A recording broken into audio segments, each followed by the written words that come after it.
Explosions in Grozny, a military compound of the Chechen Ministry of Internal Affairs, was blown up right in the city center. The roof collapsed, the barracks are on fire, and there are detonations on the territory of the Akhmat-Sever regiment. Kadyrov is furious. A series of strikes and fires in Chechnya. A direct hit on Kadyrov's security infrastructure. All the details, right now. Breaking news, friends. On November 28th, Grozny was shaken so hard at night that the entire power structure of Ramzan Kadyrov was put on alert. An Interior Ministry military base was blown up and barracks were damaged. The Akhmat-Sever regiment. A fire broke out on the grounds of the military compound. Several districts reported a series of explosions. Casualties, explosions, a drone attack, a powerful strike.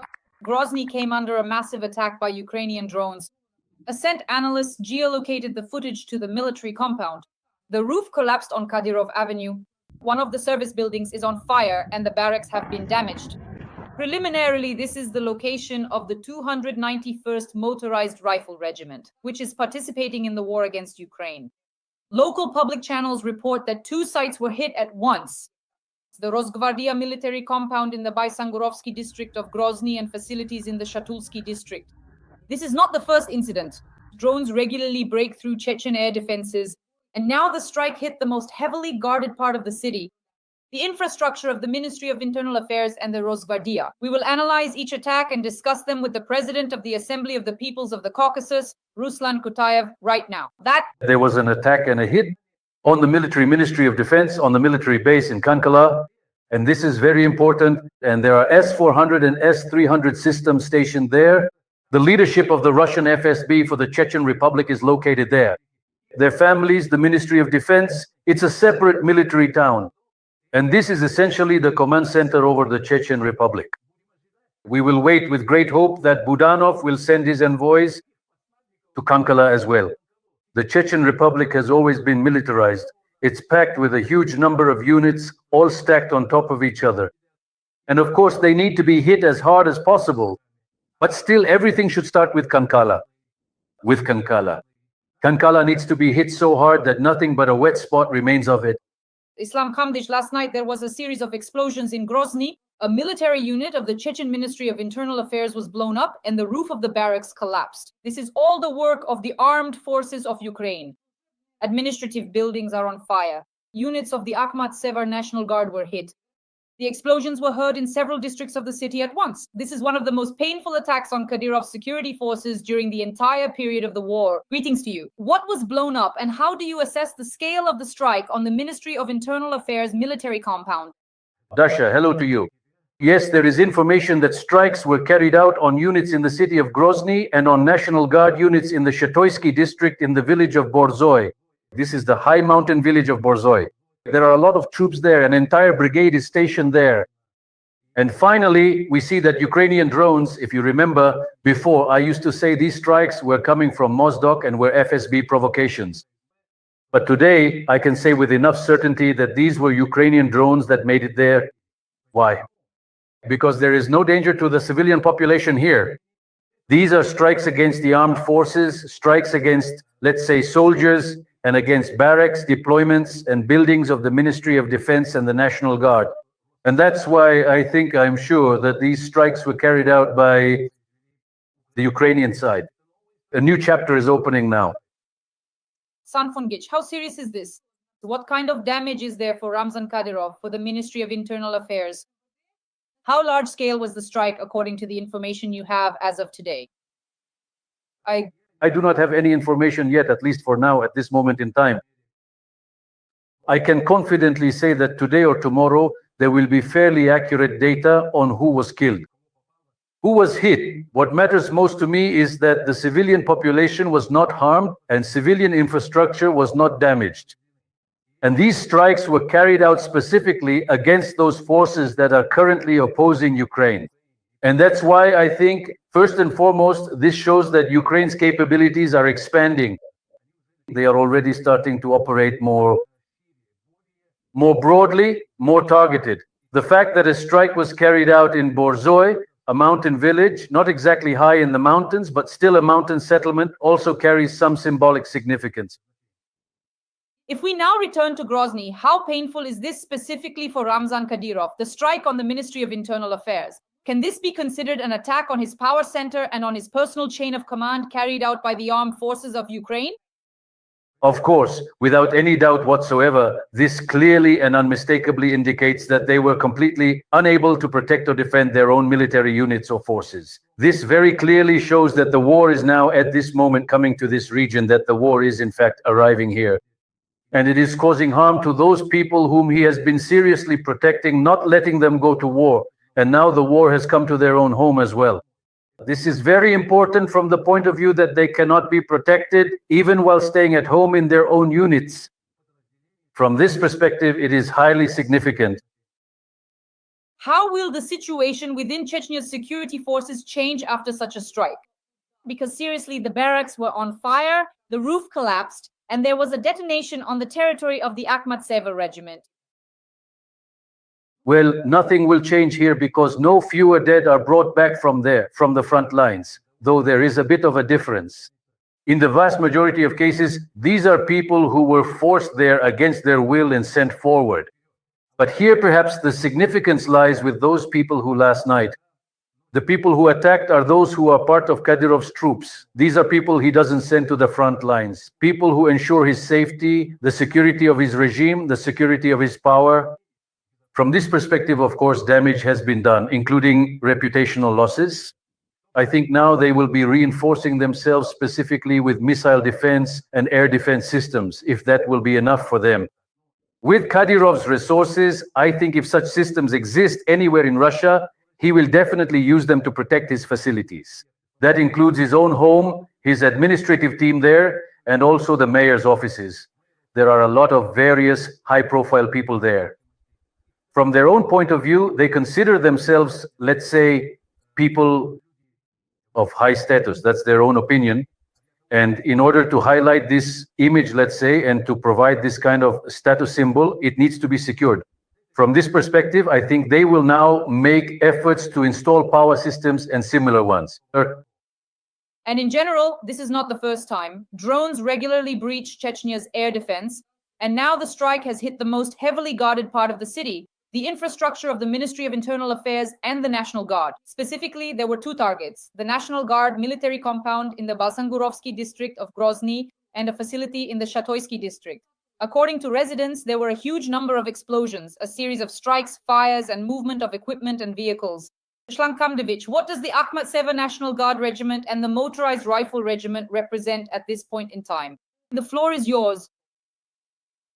This is the National Guard, a unit of the National Guard, and it has its own specific features and differences. As we know, Zolotov heads the National Guard of the Russian Federation. Kadyrov and Zolotov are the closest pillars of support for Putin. These are two people who are very close to Putin and have his trust.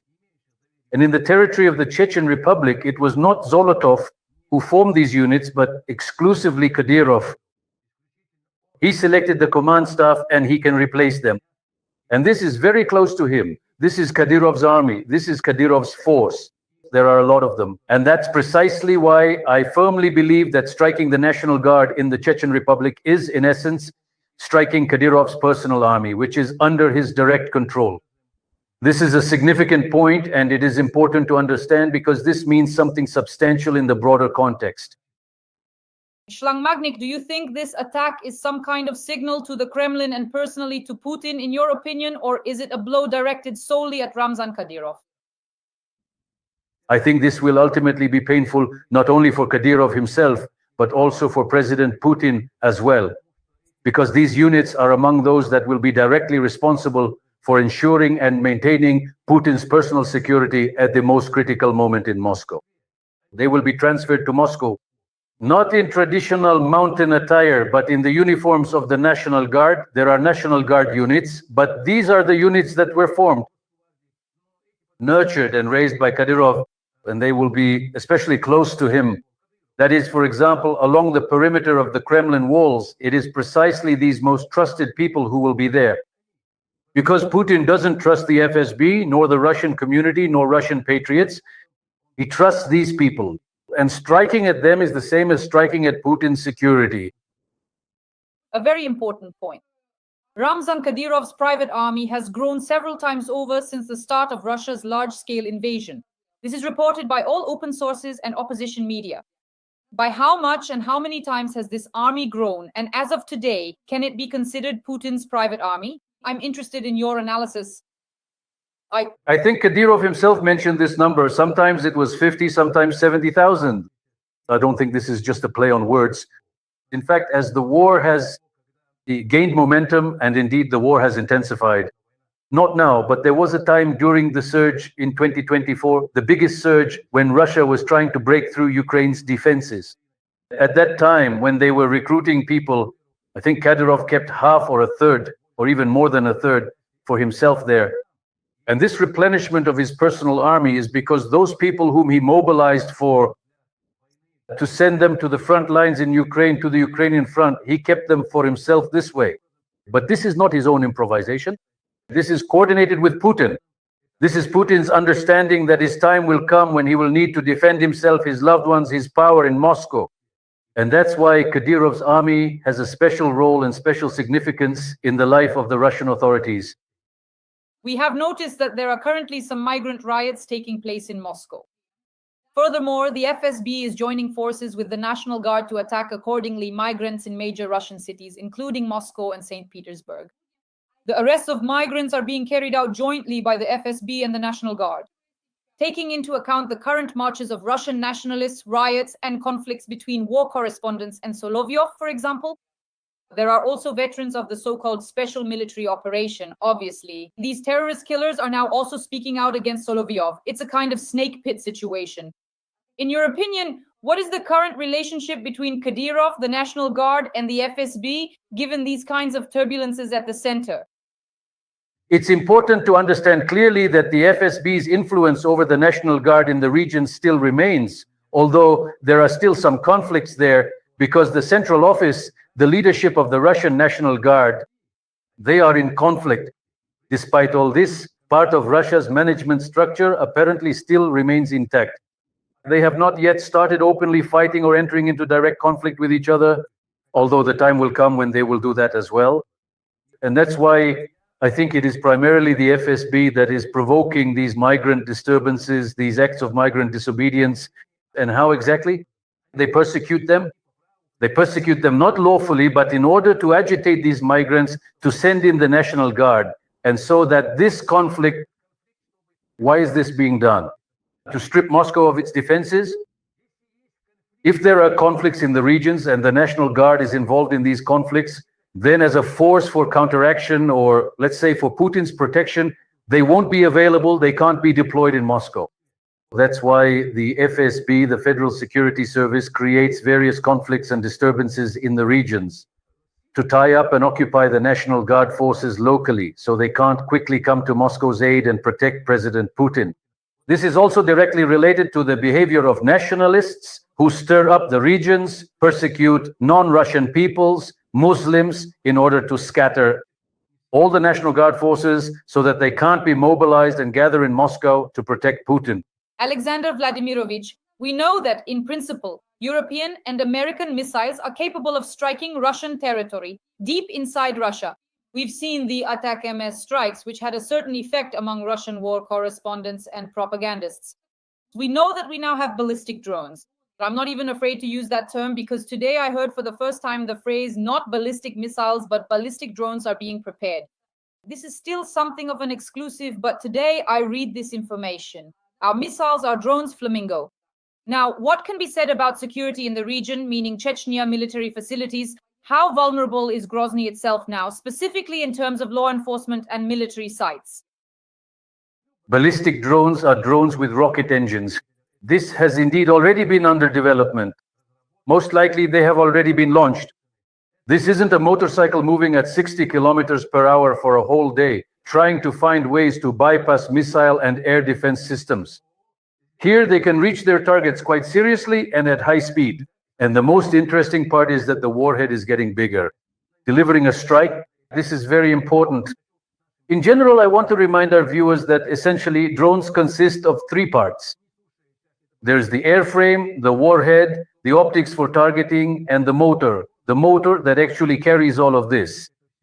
And with the advent of rocket engines in drones, things are accelerating so much that you can have, well, at least long-range missiles, and let's say 1.5 tons or even more, though with a slightly smaller warhead. That's one thing.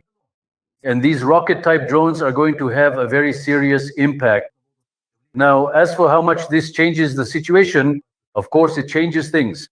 In general, the appearance of these new types, even just in terms of time, is significant.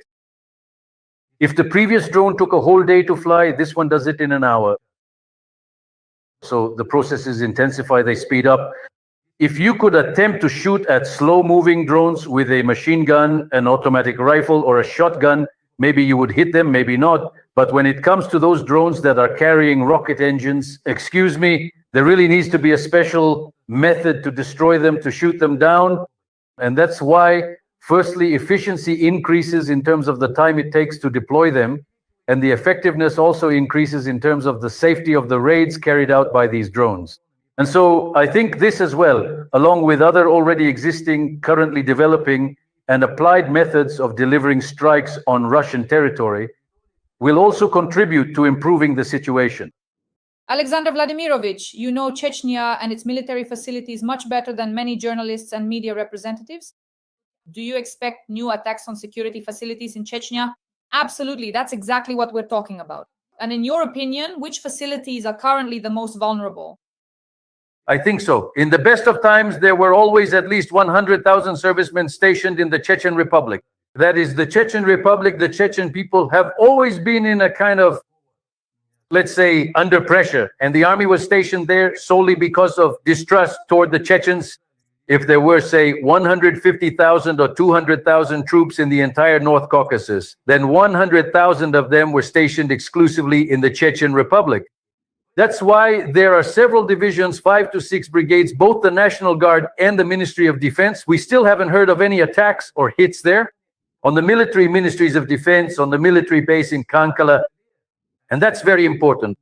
I think now they will start targeting Kankala.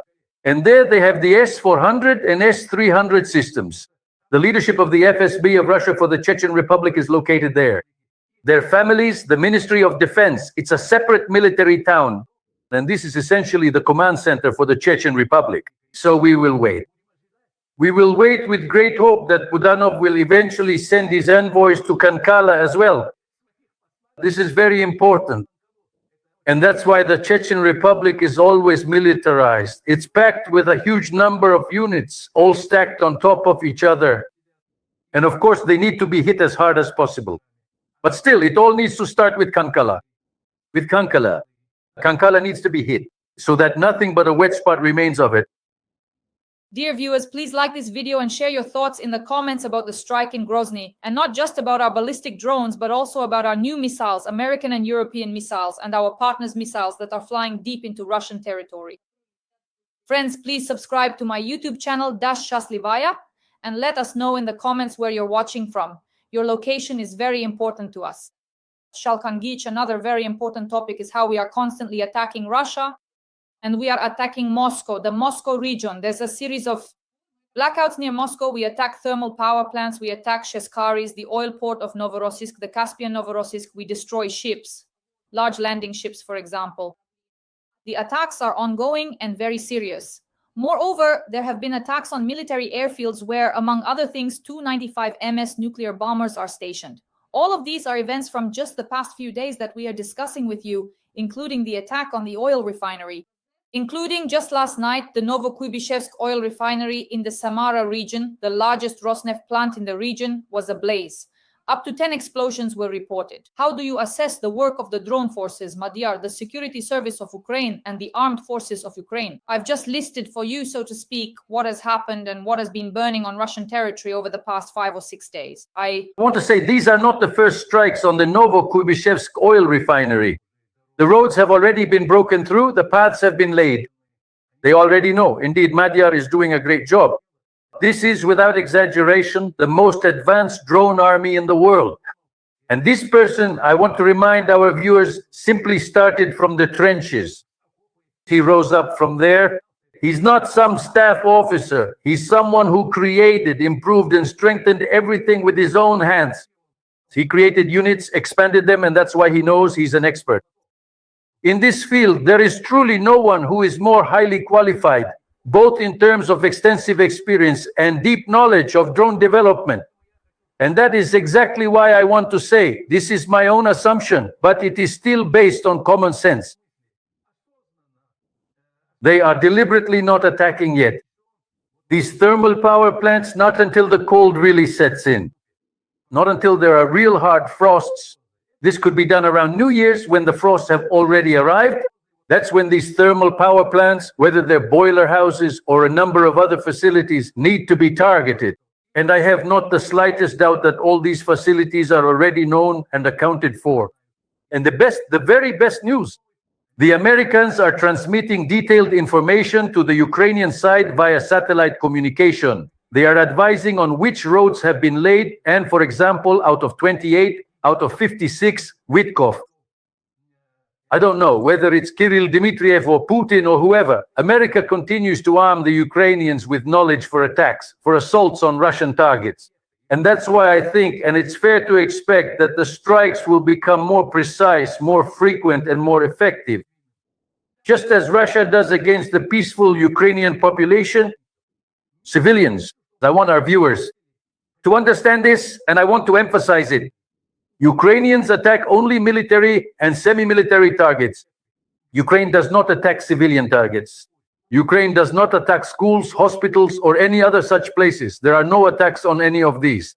And that's why I think Ukraine will continue to improve its expertise in this area, and today they could be considered experts in any country, including the United States of America. They can explain and demonstrate how this can be done in the best possible way. Khomdich himself, a very important point, yes, is how we are attacking the largest oil ports, including Novorossiysk, Tuapse, and of course Ust-Luga. And how do you assess the recent large-scale strikes carried out by the armed forces of Ukraine together with drone systems and special services? This is very important. Ust-Luga is on the Baltic Sea. It is essentially used for transporting not only oil but also oil products. Novorossiysk accounts for 30% of all exported oil and oil products, which are shipped specifically from this port. And when and if we want to remind you, the transportation of oil products, these facilities are also being targeted. The transportation stations where these networks branch off in different directions are also being attacked. And from this perspective, this is a reasonable course of action, one that will ultimately lead to a situation where, even without sanctions, energy projects within Russia itself, which generate revenue for Russia's success, will stop functioning. At the very least, to throw its own people as cannon fodder onto the front lines in Ukraine, and this cannon fodder, so to speak, was supplying and funding with money. And from this point of view, the behavior is correct. It's structured and appropriate. I always say it's not Trump who imposes sanctions on Russia, it's Budanov. It's Budanov who announces the sanctions. He destroyed the servant, that's it, even if only for a few days. For a month, the port stops shipping oil, and so on. And that's why, Dasha, I think this is very important, it's very good, and it's very effective. It works, it brings results. Another very important topic is the United States of America. This is the sharp conclusion of our material today. In the US, there's their own escalation. Just a few blocks from the White House, 2 National Guard soldiers ended up in critical condition after an armed attack. As I understand it, Trump wasn't in the city at the time, he wasn't in the White House, but all of this is primarily seen as attacks on the authorities. The suspect is an Afghan citizen. He has been detained. The Department of Homeland Security is implementing measures and suspending the processing of all requests for entry from Afghanistan. So the key point is that, so to speak, just steps away from the White House, there's yet another shootout, an alarming escalation. Trump has already made a statement calling what happened an act of violence and hatred and demanded a review of immigration policy. We will, of course, continue to monitor these developments. Shtamfomnik, how do you assess the situation? Because ever since Trump became president of the United States, there has been an enormous zone of turbulence there. Let's start with the fact that he was shot at even when he was running his election campaign. And now this kind of violence, protests, and so on. The floor is yours. Look, Dasha, this is very important to understand. After all, today, the Afghans who are in the United States are Afghans who cooperated with the Americans. These are Afghans whom the Americans brought with them on planes to the United States. And that's why now when people say that some Afghans have come and are doing something there, they can't talk about it and have no right to. These are Afghans whom the Americans recruited back in Afghanistan, worked with them, and they took them out together with themselves. That's the first point. Second, these Afghans who worked for America, who worked for the Department of Defense, for the CIA, for other American intelligence agencies, who can prove to me now that this agent, an Afghan by nationality, who worked for American intelligence, didn't carry out this attack on the orders or at the instigation of some intelligence chief in order to change the agenda in America today. Because today, the existing established program of public behavior in the United States of America is not in Trump's favor. After all, Trump can't change the agenda on the Epstein list. He can't change what's happening now. They got caught because the list of 28 points was brought by the Russians. It was handed to them, and no matter how much they tried to protest and prove that it was their own creation, everything has already been proven, everyone knows. And in Congress and in the Senate, they tell Trump and his administration, no, the Russians gave you this cheat sheet and you named it. It should be said, in all fairness, that Rubio, the Secretary of State, openly stated that this was not the work of the administration of the President of the United States of America. And that's why Trump has a lot of problems. But these appointees of his, starting with Patel Gaber externally, all the intelligence agencies, the FBI, Patili, these people, as Americans say, random people who have nothing to do with these agencies at all. They were specifically put there so they would be easy to control. And they will do whatever Trump wants. But their authority, their generals' ranks, the height of their positions, does not help to convince the civilian public. The public of the United States of America, their effectiveness, the death of Charlie Kirk. In general, as Americans say, this is an open challenge to American society. Charlie Kirk is not just some outsider. He is the person who brought President Trump to power. This is the platform where Trump's children were introduced and where they presented themselves. And this person close to them is being killed publicly, deliberately, in order to send a message. By the way, it's a message to Trump. After all, they didn't want to shoot or kill Trump at that time. They were warning him, if you make a move, we'll just adjust our aim a little to the right and blow your brains out. You see, that's why Trump's behavior here is trying to change the behavior of society. It won't work. Just a few days ago, I watched your show where you showed how Americans took to the streets, how they protested, such a huge number of them. Just imagine, their numbers will keep growing. For example, the mayor of New York City, Mandani, was elected. Supposedly, Trump said, I'll crush him, I'll eat him alive. And what happened?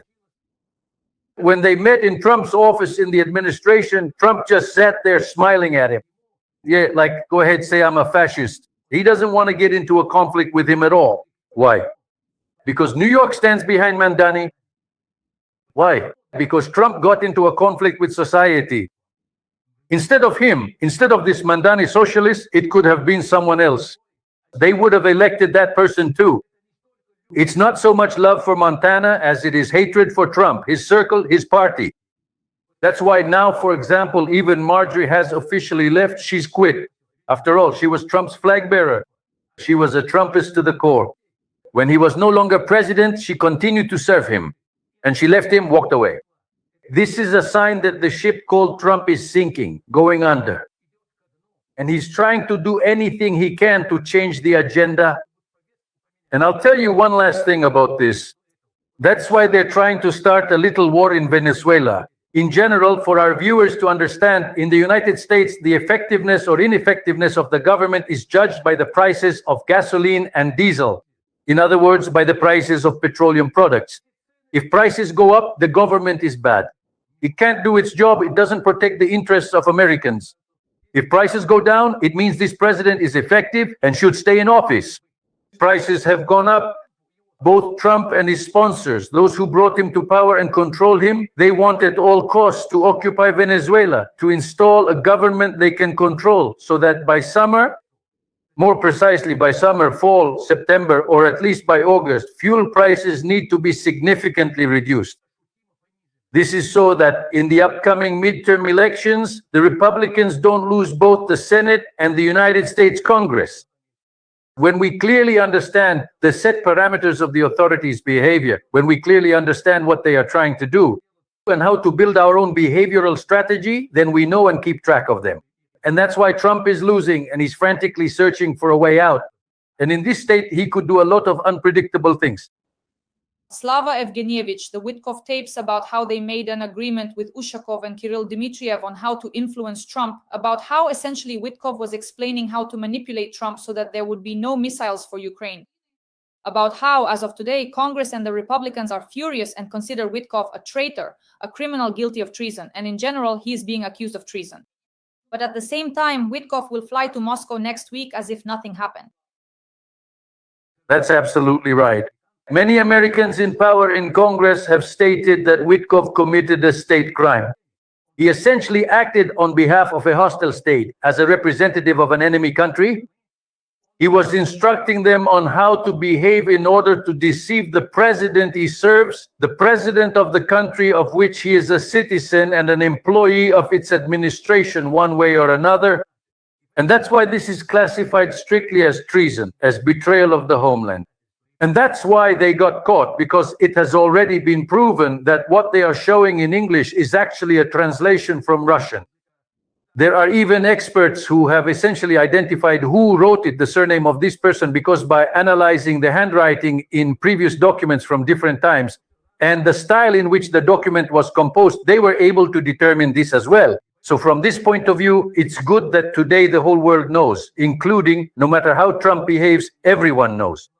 This is a document that Russia essentially took, put on the table in front of Trump and said, here you go, buddy, now say this is your document and get to work. That's it. It's all very simple here. And so with such a position, or rather with an understanding of this position, it will be difficult to defend and uphold it, and at the same time try to force Ukraine to capitulate.